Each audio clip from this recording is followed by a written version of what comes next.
Okay. So today we will continue our discussion with Professor Bruno Drweski, and we will continue this subject we are not finished last time. So Bruno, what do you want to say about the lies of the Khrushchev in the secret report, or second thing you start?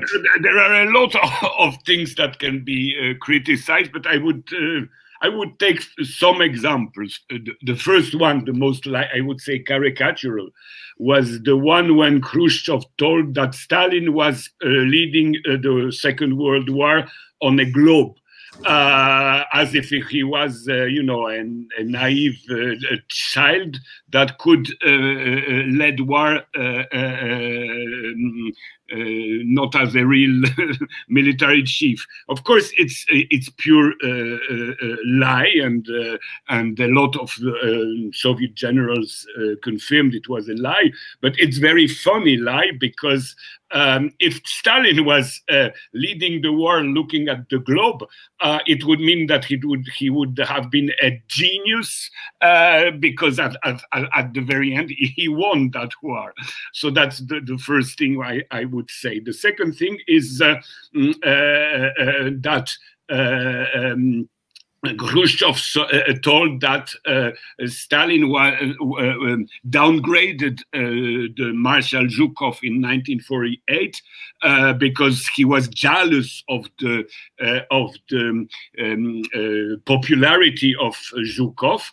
And if we look very carefully at what Khrushchev say, it's also a lie, because Zhukov was really downgraded, that's right, but he was downgraded because there was a very strong report and then inquiry in his house, in his dacha, where they discovered that Zhukov took in Germany a big quantity of art treasures, and it was, of course, illegal according to the Soviet law, and that was he was downgraded. But even in spite of that, Zhukov later said that and wrote that Stalin was a very good military chief, and that he has nothing to tell about Stalin as a military chief. There is also one element that shows that Khrushchev was trying to use the military chief of the Second World War against Stalin memory. For example, the General Golovanov was asked by Khrushchev to criticize Stalin, and he answered in a letter that he will never criticize Stalin because Stalin did launch war and led the war in a very intelligent manner, and he tells so. Even if in 1937 he was arrested, but the situation was very clear that Stalin was a genius leader. And Rokossovsky also is interesting, because after the Stalin death, Khrushchev asked Rokossovsky to make a report against Stalin, and Rokossovsky sent back a very short letter to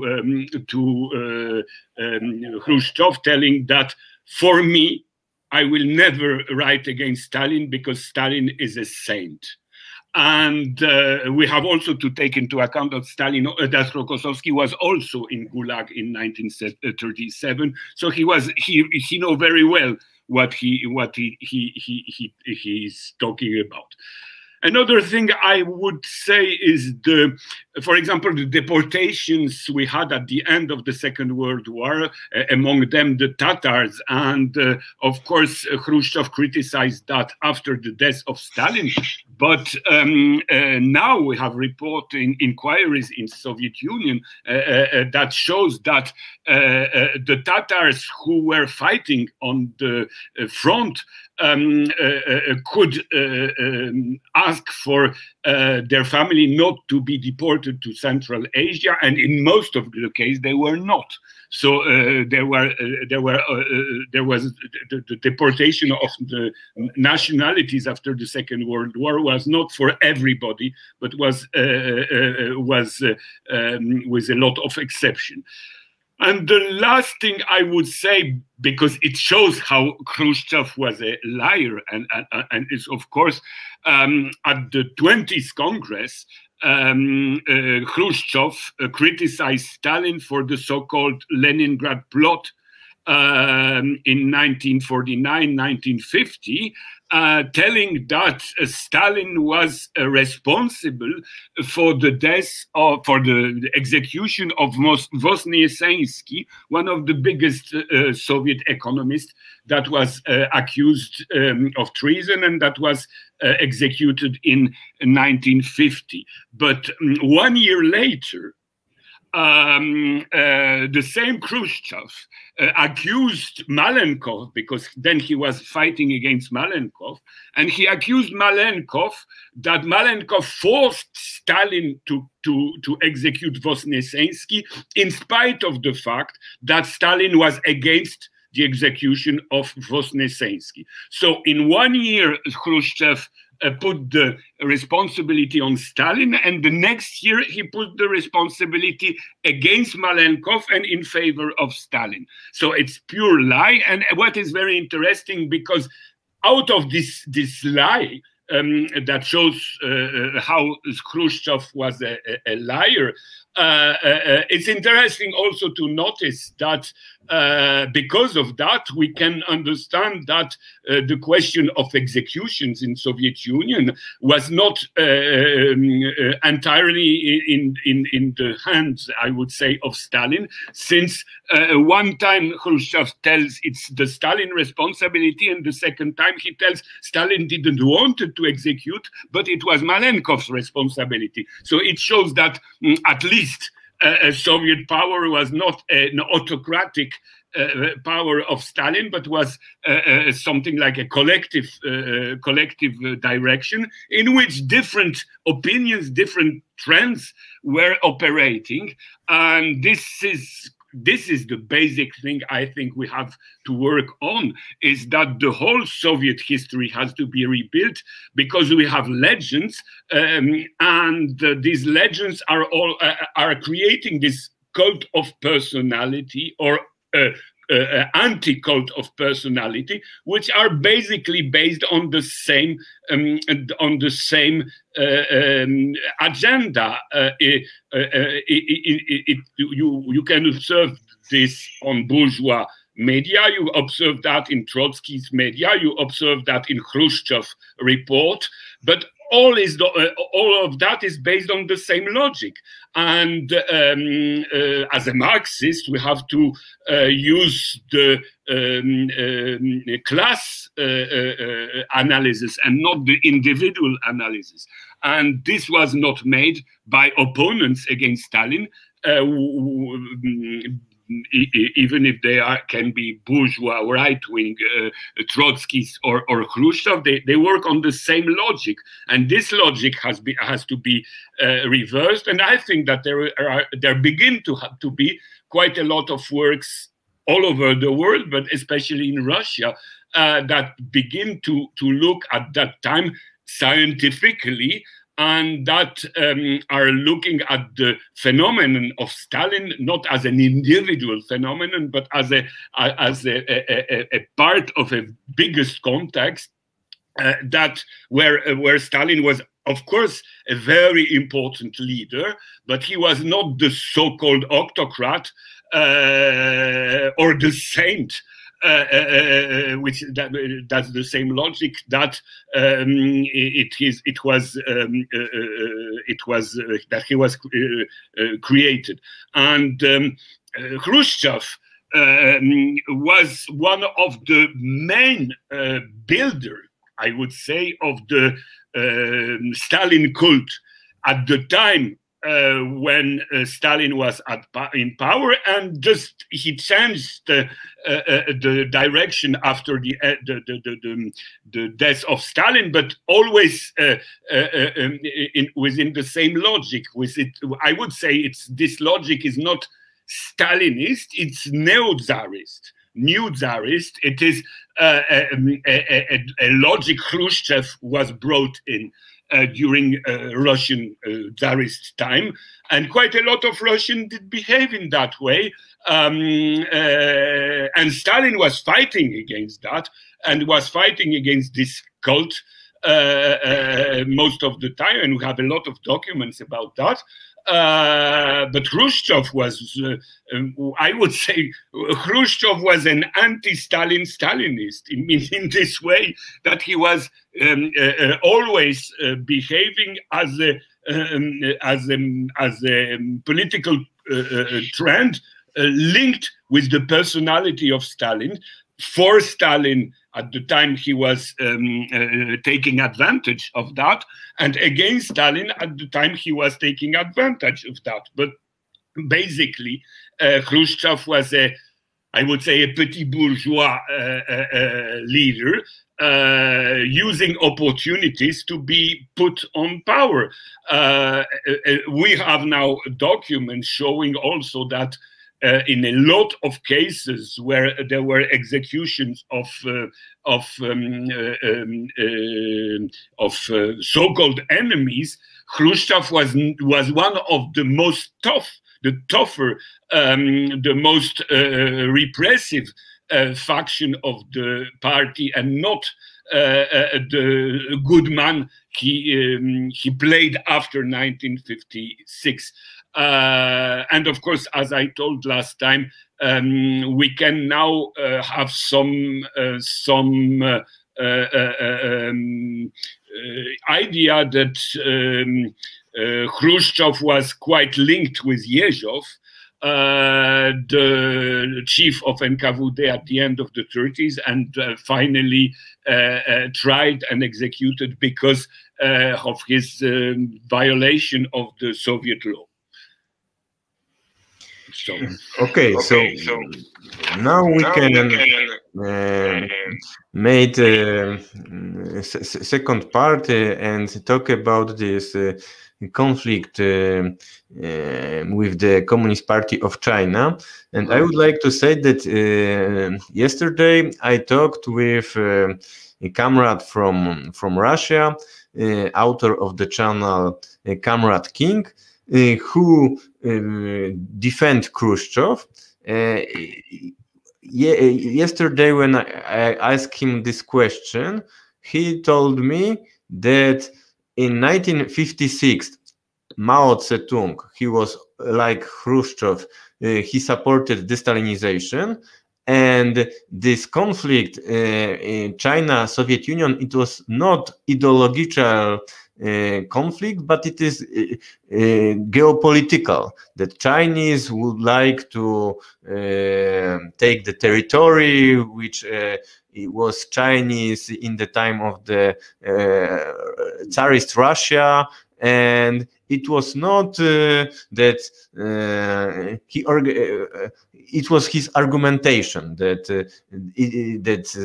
Mao was not true Stalinist. He was all opportunist who used this to make this split, but it was not ideological but geopolitical. What do you think about that? I think that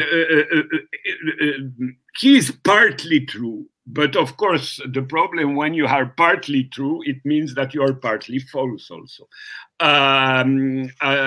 Of course that there was I would say geopolitical conflicts. I would say more than geopolitical. I would say that there was a conflict within the socialist camp after 1949 concerning the balance of power within the socialist camp. And the problem was not only, of course, basically it was between China and Soviet Union, because these were the biggest power, but we can find it in Poland, in different countries of the socialist camp. The question if Soviet Union and Soviet Party has the right to have a undiscussed hegemony over the communist movement and the communist and the socialist camp or not, was a real question, a real issue in those times, and this is part of the issue. But in the same time, first of all, we have to remember that Mao Zedong was in Moscow for a very long time, just after the proclamation of the Chinese People's Republic. And he had a lot of discussion with Stalin. And Stalin did ask Mao Zedong, and there are documents on that. He proposed Mao Zedong to publish philosophical articles he wrote. So, I mean, if Stalin told Mao Zedong that what you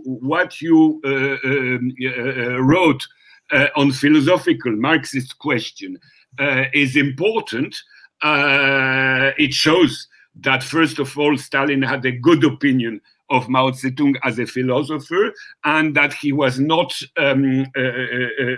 against what Mao Zedong thought about political, economical, and philosophical issues. That's first. That's very important. Second, from the very beginning of the de-Stalinization process in 1956, Mao Zedong and the Chinese leadership, because it's not only Mao Zedong as a man, but it's the whole Chinese leadership, considered, and that was from the very beginning up to today, the point of view of the Communist Party of China, that Stalin made some error. But these errors are secondary to the positive aspect of the Stalin personality. The Chinese communists, but also the Vietnamese communists, did think that we can more or less say that 70% of Stalin activities were right, and that he made error on about 30%.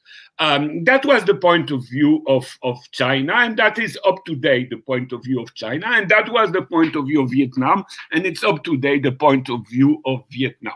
And that's the reason why in 1956 at the 20th Congress, we have to remember about that, all over the socialist camp, portraits of Stalin were destroyed and eliminated, but they were never in China. So in 1956, the China-Soviet split was still not existing. The Chinese, officially China and Soviet Union did cut their inter-party relation in 1960, 4 years later. So we have to remember about that. Of course, if we analyze things very, very profoundly, we can take into account the fact that the most anti-Khrushchev Communist Party in 1956 was not the Chinese, but the Albanian party from the very beginning of the 20th Congress was against this and was very clear about that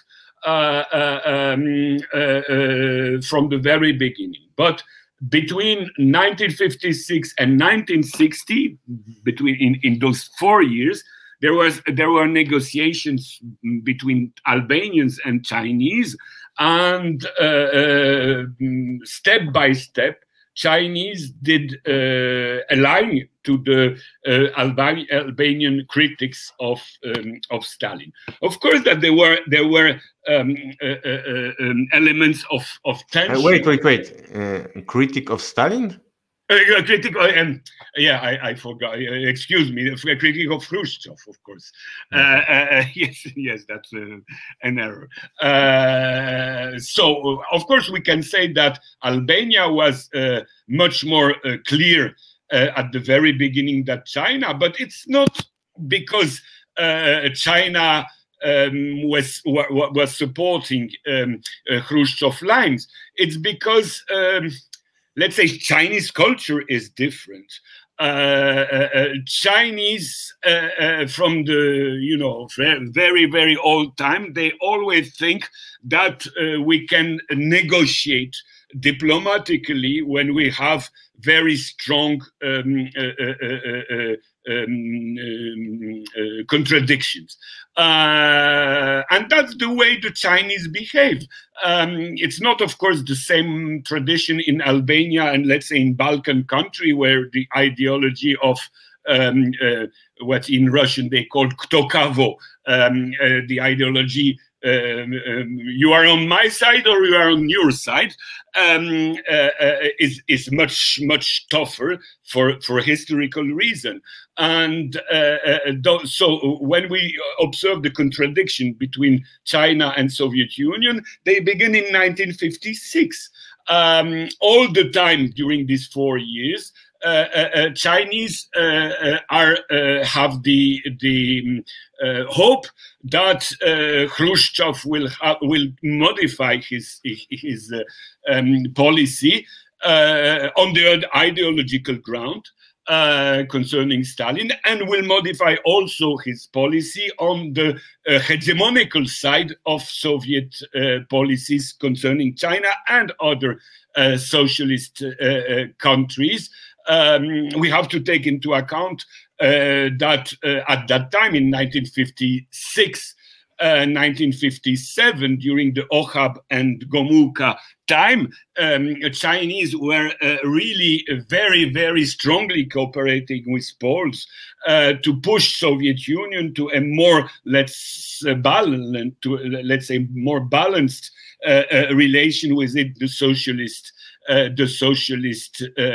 camp. But in the same time, we have to remember that if in this time they were strongly cooperating with Poland to re-equilibrate the relation within the socialist camp, they approved the Soviet intervention, the military Soviet intervention in Hungary in November 1956. It means they understood that in Poland we had not to deal with a strong counter-revolution, but in Hungary the uprising became openly counter-revolutionary, and then they support Soviet army intervention. So we understand, this make us understand that China was in favor of the unity of the socialist camp and was trying to find a diplomatic compromise with Soviet Union within the unity of the socialist camp. Even after the split with Soviet Union in 1960, we have to remember that when Khrushchev was ousted from the political bureau and replaced by the Troika under Brezhnev, a Chinese party sent a delegation to Moscow trying to reconcile with the new Soviet leadership. It didn't succeed, but the fact that they tried 3 years later to reconcile shows that they were not so basically anti-Soviet, and that the territorial question, if you look at because you told about the territorial question, if you look at the Chinese document concerning the territorial question between China and Soviet Union, it is openly said in these Chinese documents that we ask from Soviet Union two things. One thing is that the Chinese-Russian border that was decided at the end of the 19th century belonged to the tradition of European and American colonial powers to impose unequal conditions on China. But on the other side, we recognize the fact that this territory that were stolen by Tsars against China were peopled by Russian people, and that, of course, there is no question that these Russian people will have to leave the territory where they live, and will have to be annexed to Soviet Union. China will recognize the new border, but it only ask Soviet Union to recognize the fact that this border were drawn in an illegal way at the very beginning, but now, of course, the realism impose China to recognize them, but just they ask Soviet Union to recognize the fact that Lenin recognized. It means all the unequal treaties signed by Russia against China has to be replaced by a new treaty of friendship, condemning the unequal treaties, including the border treaties made by Soviet Union, by Russia against Tsarist Russia against China. That was the only thing China asked. China never asked to recover Vladivostok or Khabarovsk or those lands. If you look at Chinese documents, it's very, very clear.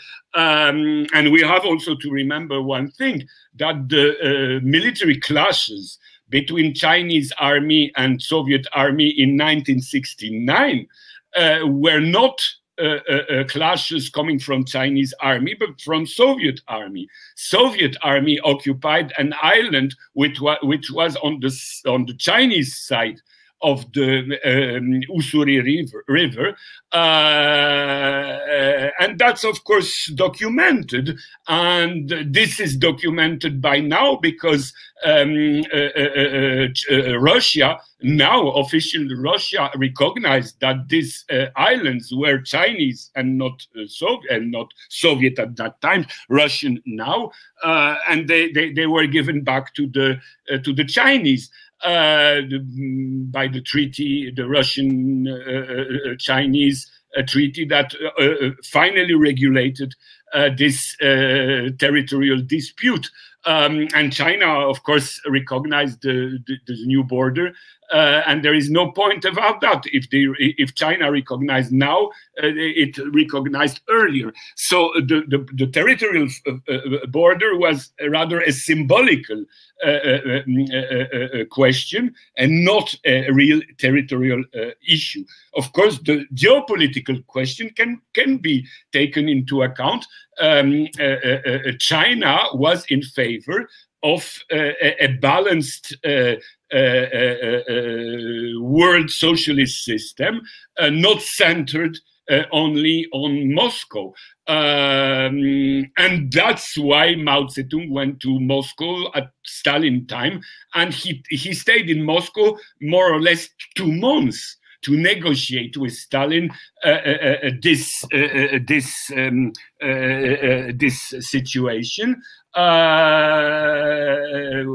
And we have to take that into account if we want to understand the roots of China-Soviet treaty. We have also to take into account that during Khrushchev times, the economical cooperation between China and Soviet Union was very strong. We had a lot of Soviet consulars all over China, building different plants, different communication system. And suddenly in 1960, one day, all these Soviet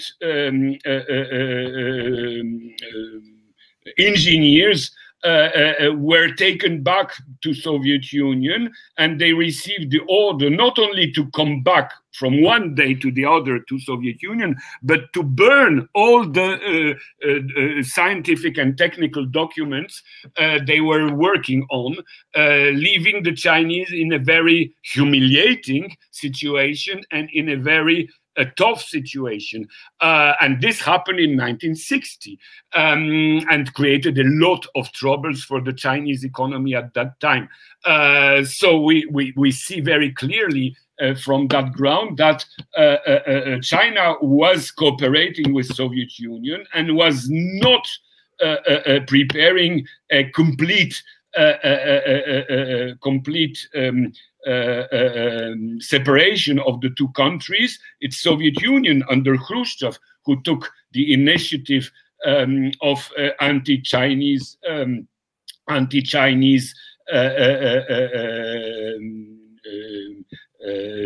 measures.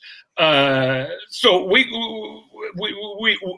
we see very clearly that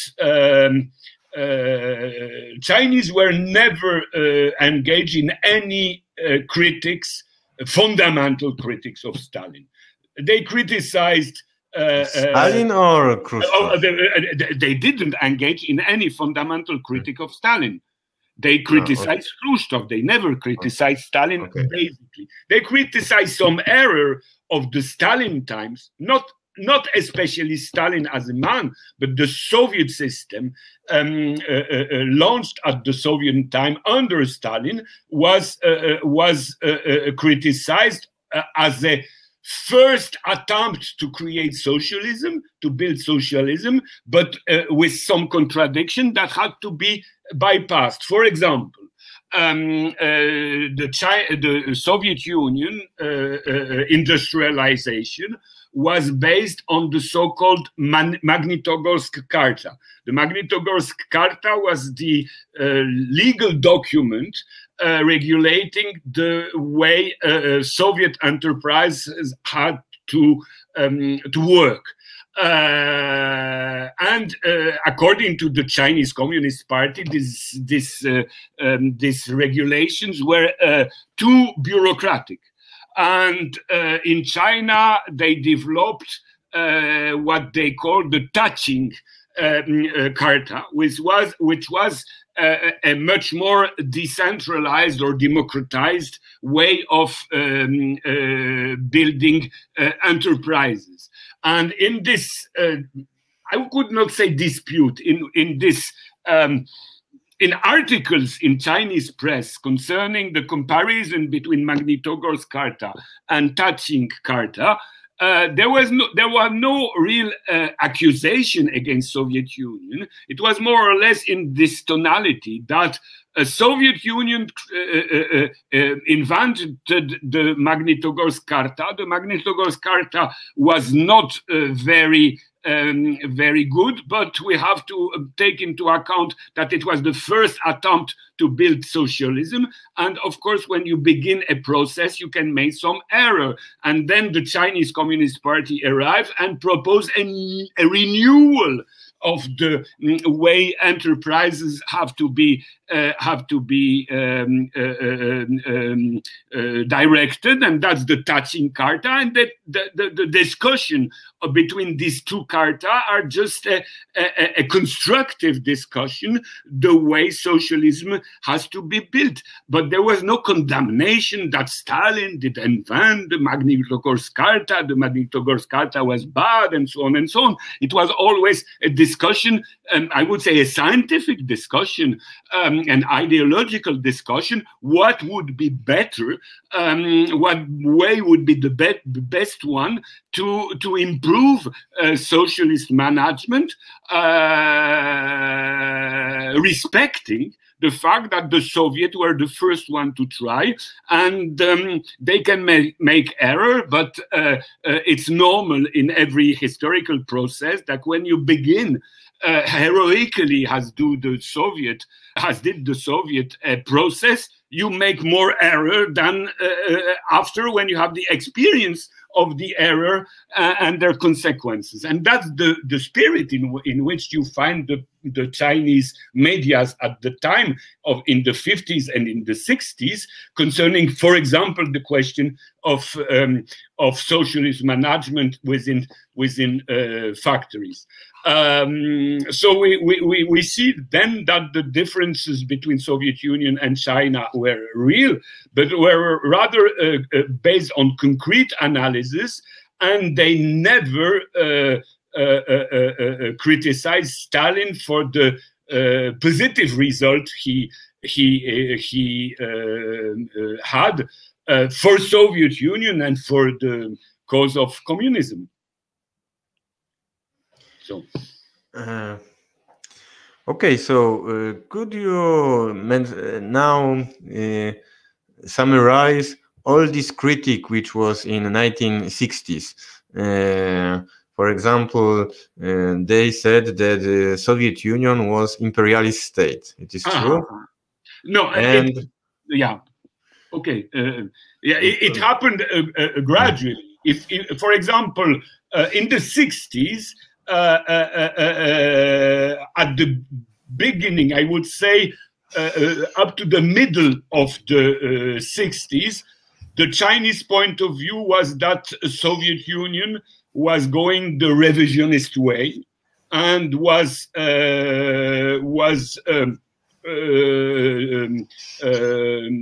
going in a direction that could lead to the restoration of capitalism, and automatically, since the Soviet Union was a world power, to the restoration of imperialism, of Russian imperialism. The situation changed in the middle of the 60s. In the middle of the 60s in China, we had the Cultural Revolution. Of course, it's another question. We will not talk about it here, because it's a very it would be too long to talk about the Cultural Revolution, but we have to take into account that at the time of the Cultural Revolution, there were strong ultra-left tendencies within Chinese leadership and within Chinese society. And at that time appeared step by step the theory that Soviet Union was not anymore a socialist country, but was rather a new capitalist country, and step by step they invented the concept of social imperialism. It means that that USSR was supposed to be a new Tsarist regime, formally socialist, but in fact imperialistic. Bruno, wait. If I could understand the thing which you said earlier, that firstly it was Albanian who critiqued the Khrushchev, and the Chinese, they take these arguments of Albanian. So maybe we start this critique the Albanian, because for this, of course, you're right. You're right. It is more important in for the theoretical. Albanian situation was very clear from the very beginning. We have first to take into account the fact that Albania is in the Balkans, and that in 1948, 1949, Albania took side of Soviet Union against Yugoslavia, against, of course, Tito's Yugoslavia. What is very important, because, of course, if we come back earlier during the Second World War, we saw that the Albanian communists were strictly cooperating with Yugoslav communists. which is logical on the ground of geography, I would say. And at the very end of the Second World War, there was quite a strong tendency in Yugoslavia, but we can also find this traces of that in Albania or in Soviet Union, that Albania is a too tiny country to exist, and it would be rather rational to make of Albania the Seventh Republic of Yugoslavia, even if Albania was not a Slavic country, but that's another thing. So the idea that that Albania should join Yugoslavia was examined in 1946, 1947, but at the time split between Soviet Union and Yugoslavia burst in 1948, 1949, Albanian party direction, the majority of the Albanian party direction took side on Soviet Union and cut all relations with Yugoslavia, and the minority of the party was ousted from the party, the minority that was on the side of Tito. And from that time, we have to take into account the fact that the basic let's say, ideological legitimacy of the Albanian party was that Yugoslav socialism or Tito's socialism is revisionism, is anti-socialism, is treason of communism, is a pro-imperialist plot. And that was the very line of the Albanian party from 1948 up to the end of socialism in Albania, up to 1989. Basically, we have to take into account that every time some communist party did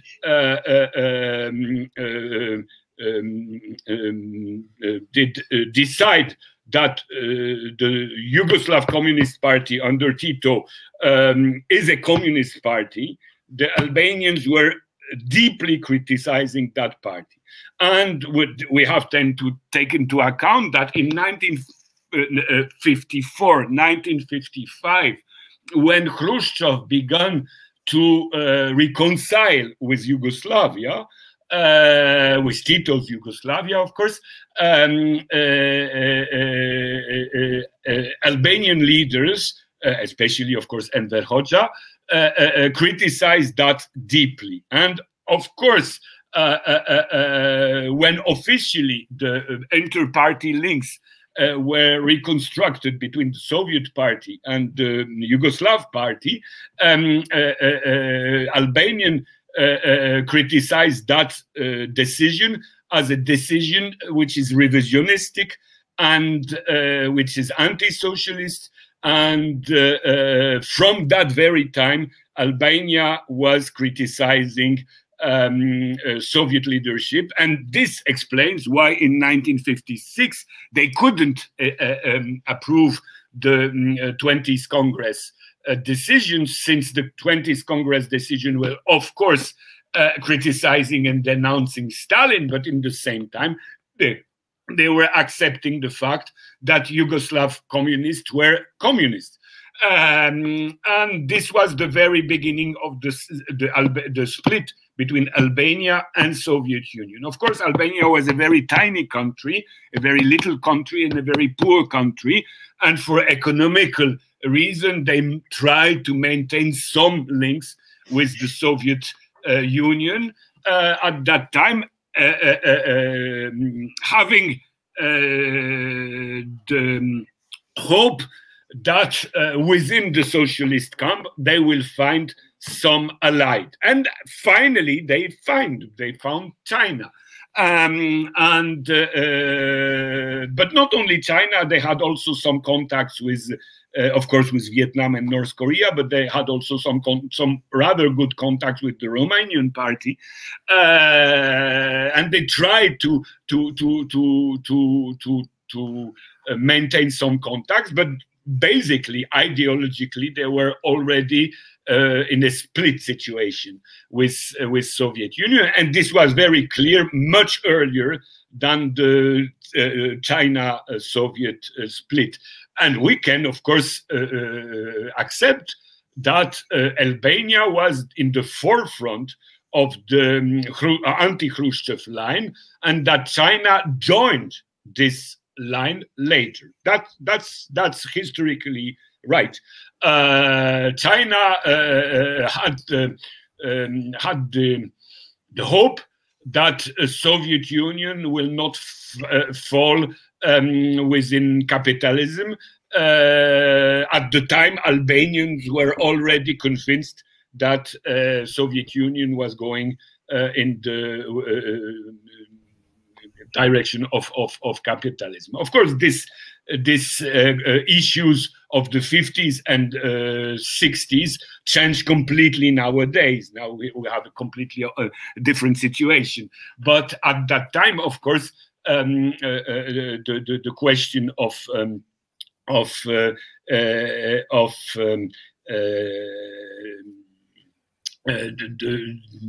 if Soviet Union is or is not capitalist was an issue that developed during the 60s in Albania and later in China. So what was the arguments, the Albanian, that Soviet Union is capitalist? Because what was because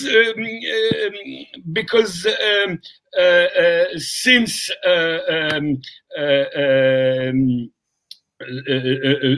Soviet leadership betrayed Stalin, since Soviet leadership decided the so-called peaceful coexistence with the Western imperialist bloc and began an economical cooperation with Western countries, it meant, according to Albanian, that the bourgeois and the capitalist enterprises penetrate Soviet Union and disintegrated the socialist planning, the socialist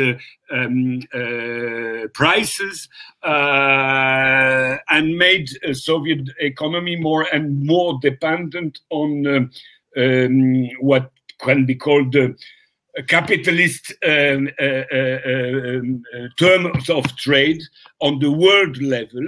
And if you are submitted to the capitalist terms of trade on world level, earlier or later, the national economy is going in the direction of capitalism. Of course, in the meantime, it is something that can be called state capitalism, but this state capitalism is dependent on price fixation, which are done in the Western stock exchanges, especially in Wall Street, and that Soviet economy is not anymore independent from capitalistic decision, fluctuations, and evolutions. Yes, but even if the state sector is still formally existing, it creates market regulation that corrupt the system. Yes, but I want to discuss about this. It is true, in your opinion, or not? For example, this I can say anti-revisionist today. They told Gomułka, he stopped the collectivization. But in the Soviet economy, is somebody change in the agriculture or not in the 1956? Actually, Khrushchev managed to change it. He didn't succeed, but he managed to create what was called the Sovnarkhoz, which was something like an agriculture structure which was cut from the industry administration, and that was analyzed in Albania as a introduction to reinstall capitalist relations in the countryside. Of course, this can be discussed and disputed, but the fact is that Khrushchev tried to reform Soviet agriculture in a way which was not the Stalin way. In the same time, of course, it was impossible in Soviet Union to make the Gomulka policies in Soviet Union, because, let's say, the pro-collectivization, let's say, lobby was too strong in Soviet Union to attack it obviously. But in a certain way, if we observe the discussion we had in Soviet Union in the 60s, we see very openly that at the top of the Soviet leadership, the question of the market laws were officially discussed. Of course, in a certain sense, they lost. The pro-market fraction lost the battle, but this issue was put ahead. I would say, from the historical perspective, which we had not in the 60s, that all the socialist system,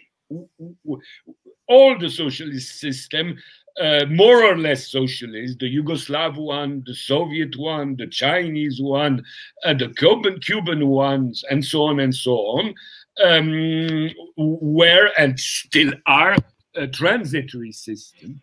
And transitory system, it means that they are partly socialist, they are partly capitalist, and to a certain extent, they are also partly feudal, because the socialism did win in a lot of post-feudal countries rather than in developed capitalist countries. So that if we accept the fact that theoretically was always accepted, but not practically, that there is no such thing as pure socialism, because pure socialism doesn't exist because by definition, socialism is a transition from capitalism to communism.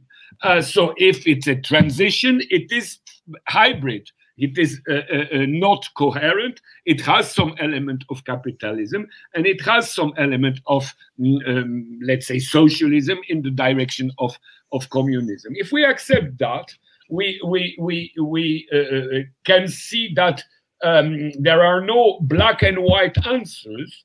And the classification of this country is capitalist and no more socialist, and that is purely socialist, are just very theoretical and to a certain extent dogmatic way of thinking, since it doesn't accept the idea that socialism is something in between.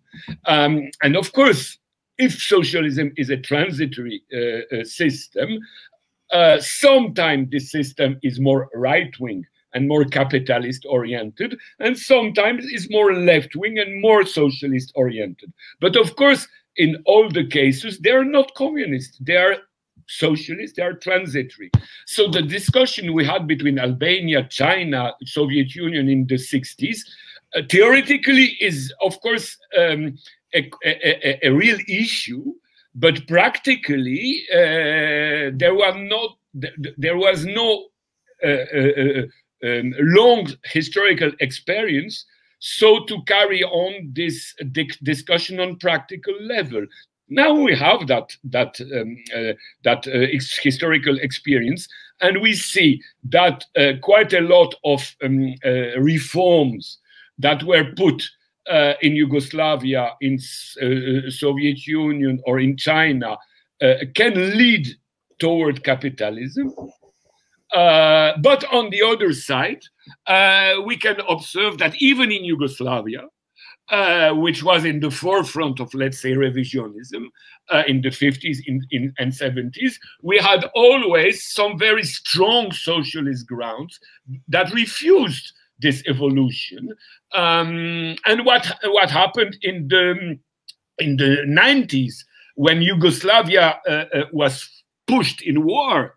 Of course, there are different reasons for those wars, but the very fact that Yugoslavia was aggressed by Western power, by Western imperialist power, is partly, at least, due to the fact that in some part of Yugoslavia, there were still strong socialist tendencies that were opposing, let's say, privatizations and all the processes we experienced all over Eastern Europe. So it means that even in the 80s in Yugoslavia, there were still quite strong socialist tendencies within the economy, within the superstructure, within the politics.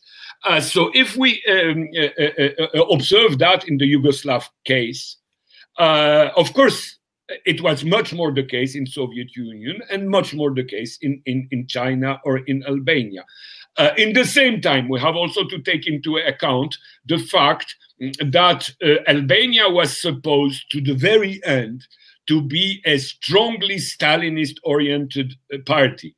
If we remember at the end of 1988, in the center of Tirana, the statue of Stalin was still there.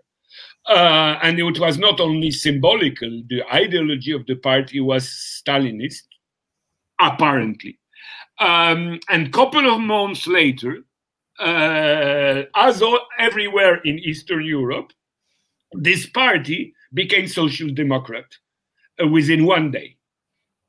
So it shows that the question of capitalism, socialism, revisionism was actual all over the socialist countries. Whatever their formal ideological tendencies were, and that bourgeois tendencies existed in Albania exactly like in Soviet Union or in China. And in this context, then we have to take into account this issue. I think it's an issue. The answer is not easy. But why a Chinese Communist Party, Vietnamese Communist Party, Korean Communist Party, or Cuban Communist Party didn't go the way Soviet Union did in 1991, or Poland or Hungary in 1981, or Albania in 1981, and why there were stronger resistance in Yugoslavia than in Albania in the 90s. And this issue shows what is for me important. It doesn't mean that the ideological conflicts of the 50s and the 60s were not important. They were very important, but they lack, all camps lacked historical experience we have, and that it's much more complicated the situation to define who is a revisionist, who is a capitalist, who is a socialist, and who is a communist, that it was appearing in the 50s and 60s. I would say now we have in front of us a patchwork of different argumentation from the 50s and 60s, and all these argumentations have to be re-examined, rebuilt, and on this basis we can have a new, real scientific debate of what was socialist in the socialist, officially socialist country, what was capitalist in the officially socialist countries, and at the very end, what happened to be anti-communist and what was not anti-communist. Okay, so now I would like to talk about the relation in the Soviet Union and the Eastern Europe countries, and also with Cuba. So I have two questions for you. First question, it is this relation you can the accusation is that the Soviet Union was the imperialist state and the countries like Poland or Cuba was the colony of this. And so I will explain this, but also I will make a second question. Is there a difference in the time of the Stalin and in the time in the 1956? Because when we saw the time of Stalin, there are these politics in 1945, 1946, when the German factories from the Eastern Germany was sent to Soviet Union, and also some of the factories which existed in Poland, in the part of Germany. So we can say yes, it was the colonial exploitation in the time of Stalin. And in later, this this balance, because one time I speak about one of the anti-revisionists, how he called him, and he argued that the relations between Cuba and Soviet Union was imperialist. And I asked him question why, and he said, I asked question why, and I said when Soviet Union buy a sugar, they pay more than it was the market prices, and when they sell the oil, it was cheaper than market prices. So in this relation, imperialist Soviet Union with the Cuba, colony Cuba, it's Cuba which was winner. normally the imperialist state take more than give. But see, no, it's not this. It was the colonial relations, because in the imperialism trade, you specify one country, that this country is a producer of the coffee, this country is the producer of the banana, and it is Soviet Union who pushed the Cuba to export only sugar, and it was the colonial relations. So, and also I want that you say something about the balance of the economic relations Poland and Soviet Union. Who was winner, who was loser in this? Okay, you put ahead a lot of questions, but the first one I would say is that if Cuba was a colony of Soviet Union, Cuba today would be a capitalist country, because Soviet Union disappeared. And it never happened in the history that when the colonial power disappeared, the colony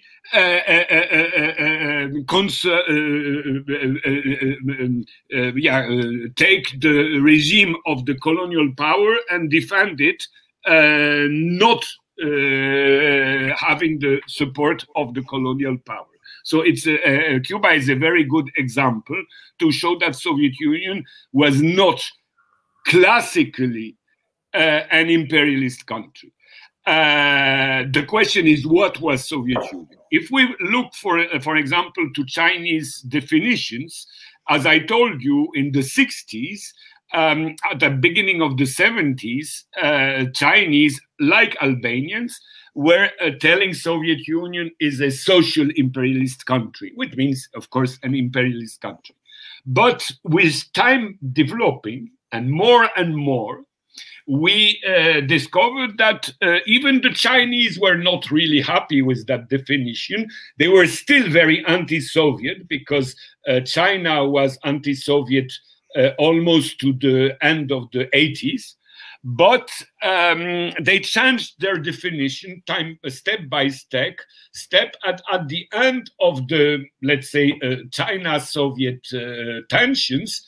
they didn't use anymore the they didn't name Soviet Union anymore a social imperialist country, but they used another word which is important. It means they used that Soviet Union was a hegemonic country. Of course, it's a change of word, but from social imperialism, which is a very clear Marxist definition, and hegemony, there are differences showing that United States are imperialist, but Soviet Union was hegemonic. And there is something like Soviet hegemony all over the existence of the socialist camp. But hegemony cannot be analyzed on the same way as imperialism for the reason you gave. It means the motor, I would say, of capitalism is imperialism, and the motor of imperialism is to go to other countries, to plunder other countries, or force them to have some specialization, as you said, in the interest of the colonial power. Whatever we can criticize Soviet Union, of course we can say Soviet Union pushed specialization in different countries, successfully or not. For example, Poland never accepted this specialization. And Poland was not invaded by Soviet army because of that. Some socialist countries accepted, like Bulgaria, specialization, some didn't. Concerning Cuba, the question of sugar was, of course, important, but basically we have no documents telling the Cubans you have to just cultivate sugar and nothing else. If we look at party documents in Cuba, we see that Cuba all the times was dreaming to develop different sectors of economy, not only sugar, but at that time, the time existing, the only economical resource of Cuba was sugar. And you cannot change your production in one day.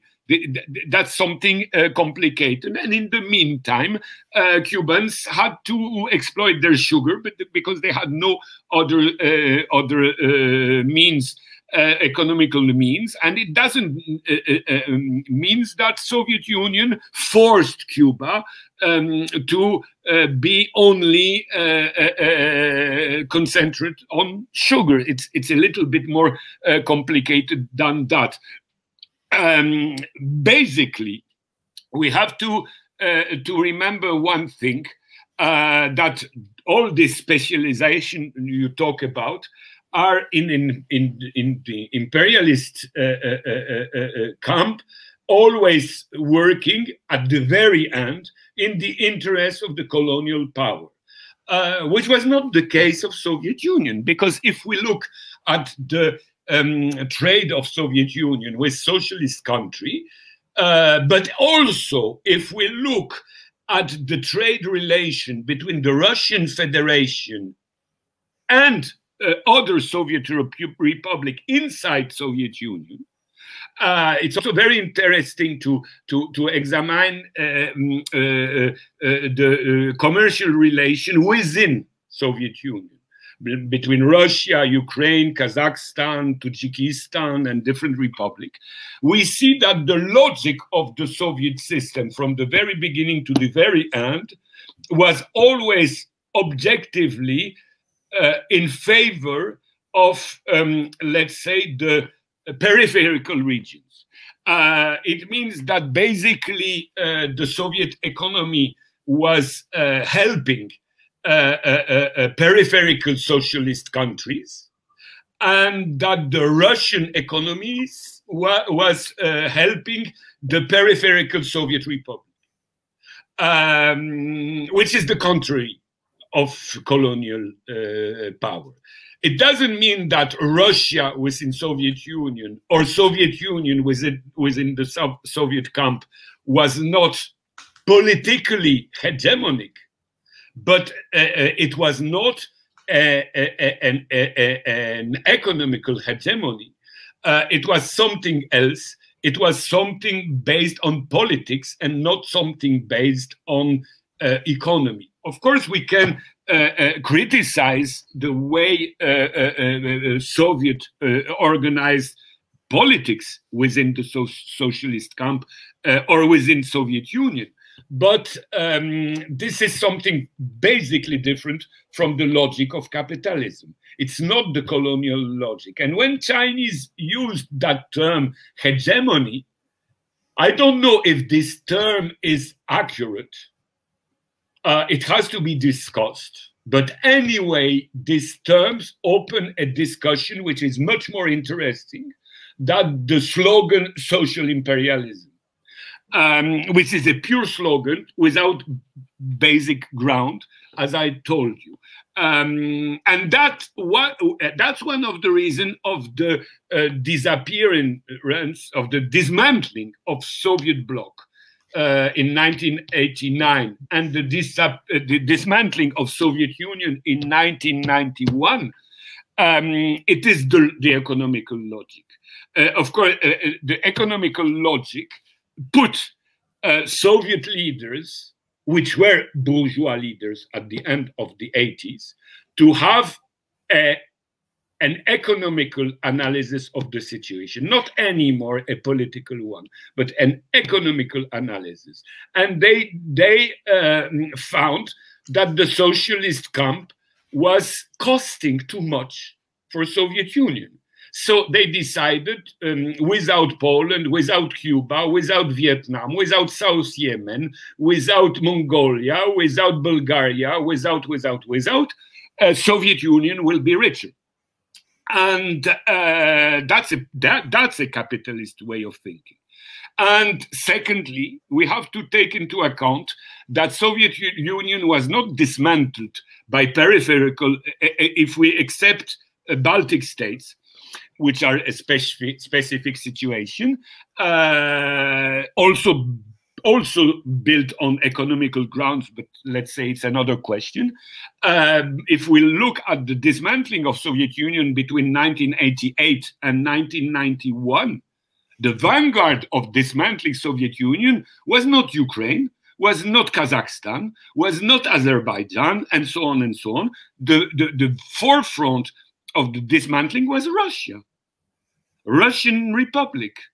Yeltsin, which personalized Russia, his argumentation was Russia is paying for all those Soviet lazy people, those Asians, those Caucasians, those Armenians, Tajiks, and so on and so on.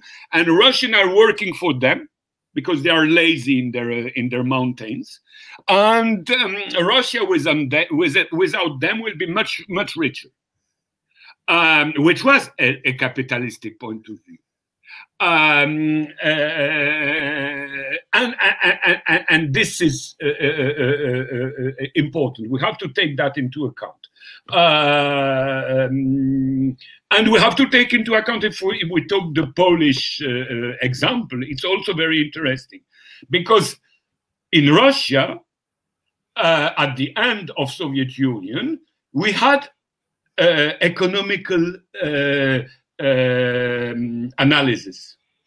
In Poland, when the counter-revolution happened, there was no economical analysis. So Poland, for example, asked to make trade with Soviet Union in 1989 in dollar. Of course, Soviet Union say, okay, whoa, we will have trade in dollar. It's much better because it was much better for Soviet Union. It was much worse for Poland because then Poland has to pay oil in dollar and not in ruble. And it destroyed Polish economy. So we had ideology in Warsaw and we had economy in Moscow.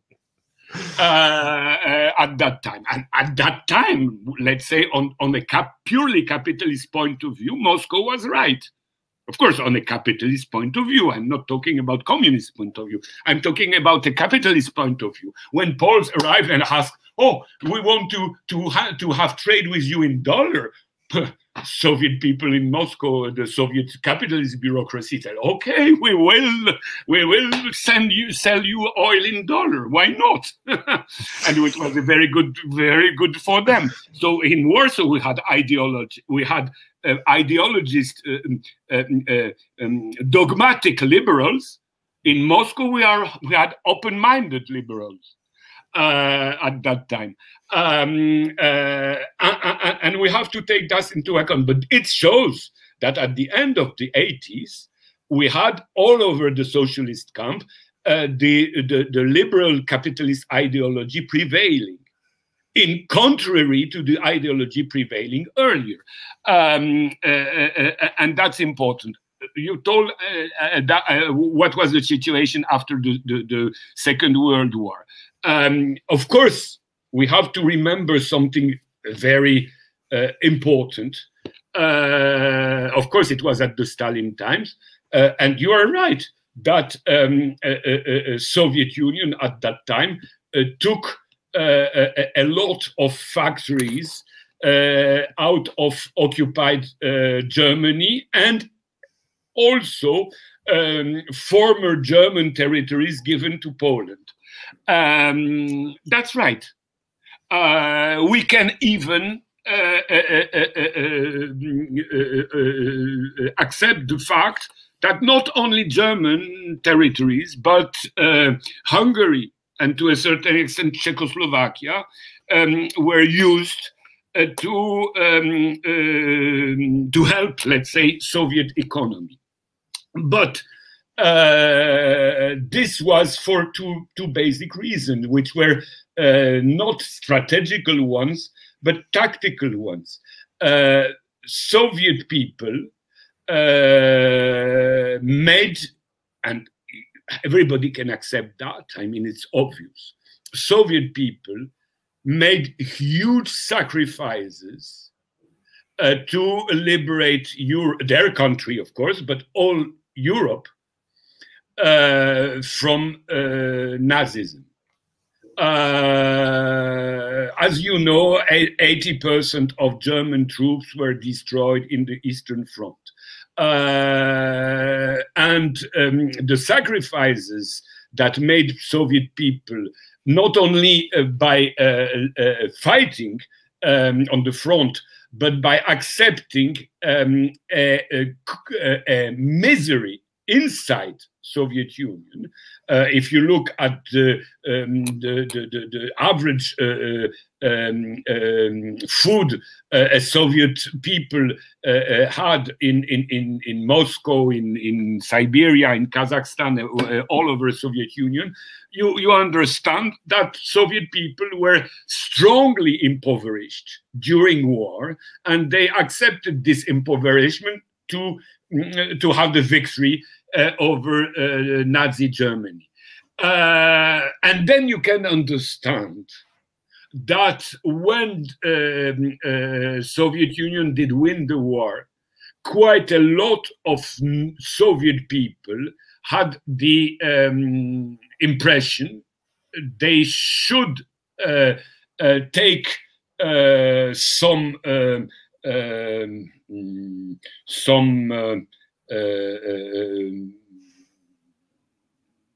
elements, some goods in countries which were richer than their countries, which contributed less to the victory, or which were on the wrong side, Hungary, Germany, and so on, and that it was pure justice in a situation, and we have to remember also that in the 1945, 1946, 1947, Soviet Union had a very, very, very strong famine. The food balance in Soviet Union was terrible. We can even say that the nutrition situation in the Soviet Union in 1946 was worse than in 1943 for different reasons, because the country was destroyed, because a lot of working people were in the army, because of climatic change just after the war, and because all of these reasons, the Soviet Union was in a very tough situation. So Soviet Union, to survive, had to take food, especially food, but not only food, in different countries where it could be done. In the same time, Poland also had that. It means less than Soviet Union, but up to 1954, Poland received from East Germany some factories, some equipments. So not only Soviet Union, but Poland. For example, I remember one thing. I don't know if it's still working, but in the 70s, in the 80s, in the 90s, if you went to Gdańsk, you have in Gdańsk the SKM. The SKM is the train, which is the local trains linking Gdynia, Sopot, and Gdańsk. And this local train were Berlin S-Bahn, taken by Poles in 1945, wagons and all the equipment taken from Berlin to build the SKM in Gdańsk, Sopot. And they were still used. Maybe they are still used. I wasn't there now, but at least they were still used in the 90s. And it was the so-called war compensation in favor of Poland, and not only in favor of Soviet Union. So this situation should be taken into account. What's changed later is not the fact that morally Soviet Union decided that we cannot take German factories to Soviet Union because it's unfair. The situation changed for a very realistic reason. Of course, that Soviet Union and Poland decided in 1954 that they will not take more factories from Germany, from Eastern Germany,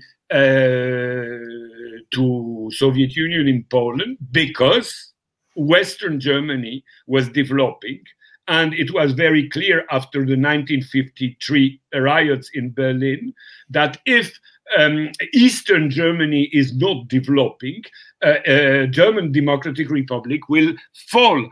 And so because of that, all the socialist camp accepted the fact that German Democratic Republic, as the forefront of the Eastern Bloc, Eastern camp, has to develop and to have an economical level higher than all the other socialist countries, so to be able to compete with Western German capitalist states, which was richer, because Western Germany was always richer than Eastern Germany before the split of Germany into two states. So East Germany was always poorer than West Germany, and when East Germany became GDR was poorer than Western Germany that became federal Germany. And that's the reason why the things changed. But basically, when you asked Paul in the 60s or 70s, they all considered that it was unfair, that German were not giving any more compensation for war crimes in Poland, and exactly the same point of view was in Soviet Union. So it's a specific situation. We have to take it into account. I mean, a Soviet situation at the end of the Second World War was so tragical that Soviet Union, to survive, had to take advantage of the fact that Soviet army was in Central Europe, and in Central Europe you had some fabrics, some plants, and some agricultural exploitation that could help at least Soviet economy and Soviet agricultural balance to survive, and that's important. But it's of course something very short in the history, and it has nothing to do with, let's say, Stalin time and Khrushchev time. It has only to do with the fact that in 1946, Soviet Union was in a tragical situation, and in 1956, the Soviet economy was in a much better situation. So Khrushchev or Stalin, that didn't change that situation. It's an overall economical situation we have to examine, to analyze. Okay, but in the balance economic between Poland and Soviet Union, who was winner, who lose? If this accusation of the Polish anti-communists that Poland was exploited by Soviet Union, it is true or not? Of course, I'm not an economist, but I think that for sure Poland was the winner because it didn't pay for oil. And oil is the base, oil and gas is the base of industrial development. And all the factories built in Poland during Gomułka time, during Gierek time, and there was a lot of them, let's say. I know during Gierek time, Poland built more than 450 new factories. And during the Gomułka time, more than that. You couldn't imagine that they could have been built without gas and oil. And gas and oil were produced, were imported at according to tariffs, which were not the capitalist Western fixed prices. So we have to take that into account. We have also to take into account the fact that, because sometimes they tell people, look at Greece and Spain and compare with Poland, because now, in spite of the fact that Greece or Spain are still poor countries, they are richer than Poland. Yes, that's partly true. But we have to take into account different situations. First of all, Poles were not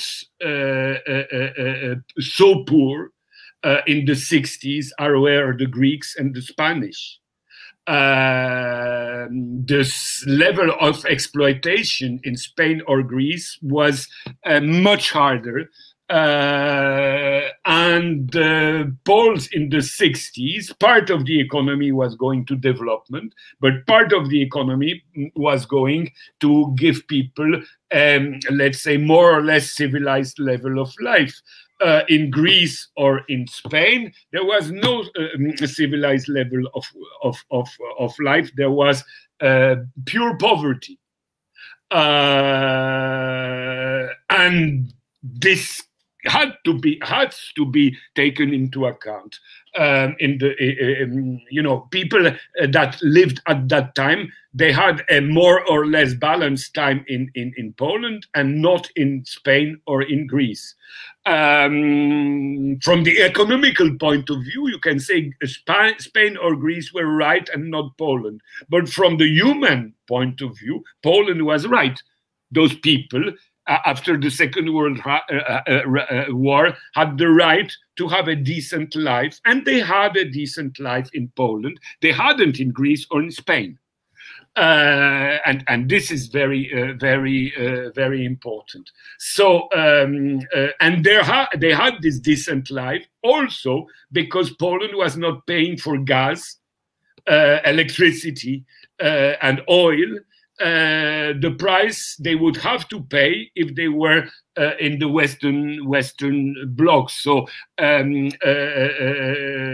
we have to take that into account. Of course, we can criticize the management of socialist bloc, because what I told you is on the economical ground can be denounced as irrational.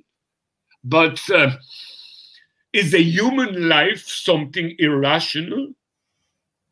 That's very complicated to answer. Poles in the 60s had 1 month holiday on seaside, on Masurian lakes, on Tatra mountains, in Bulgarian coast, and so on and so on. At the same time, Greek people and Spanish people had no holidays and no free times and no human life. So when we talk about exploitation, capitalism, socialism, and so on, we have also to take into account who were the ones who had a normal civilized life, more or less civilized life, and who were the people who had a misery life at the same time.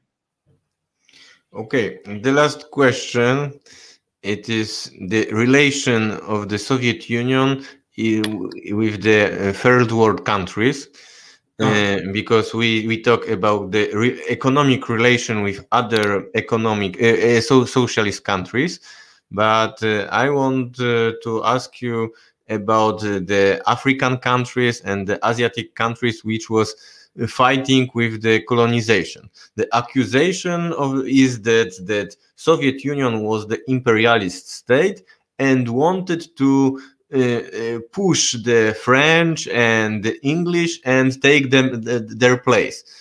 It is this accusation. It is about the intervention in the Afghanistan. So it is not the time of Khrushchev, but okay. Go on. Yes, it's all. What can you answer for this? Yes, of course that Soviet policies in third world countries can be criticized on one side, other side, and so on, and it has to be sometimes criticized as hegemonic or whatever you call it. But in spite of that, first we have to take into account that if countries like Egypt, like Angola, like Mozambique, like Cuba, and so on, went on the side of Soviet Union, they decided that at the very beginning freely. They were not invaded by Soviet troops. They decided to take side of Soviet Union completely freely. If they did so, they did it for some objective reason. They were not loving Soviet Union at the very beginning because most of them were not communist even Cuba at the very beginning of the revolution were not mainly communist. But a lot of third world countries which were never socialist oriented, like let's say Tunisia and a lot of other examples we can find, took more or less or develop more or less good relation with Soviet Union for very objective reason. It means that the way cooperation, scientific cooperation, educational cooperation, political cooperation, and economical cooperation was not working exactly the same way as with Western countries. And that's the basic reason they did this choice. There were not people who couldn't count, who couldn't see the situation. We had at that time the creation of the non-aligned movement. The non-aligned movement was a very strong movement at that time, which was created basically by such countries like India, Egypt, Yugoslavia, Sri Lanka, and some other countries. And this movement developed all over the time.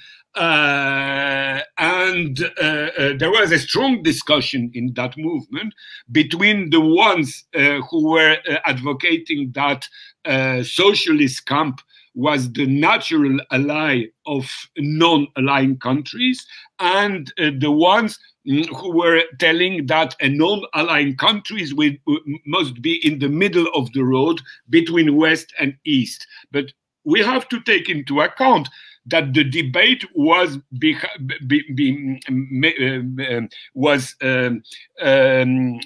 between pro-Soviet and neutral attitudes. There was no pro-Western attitudes.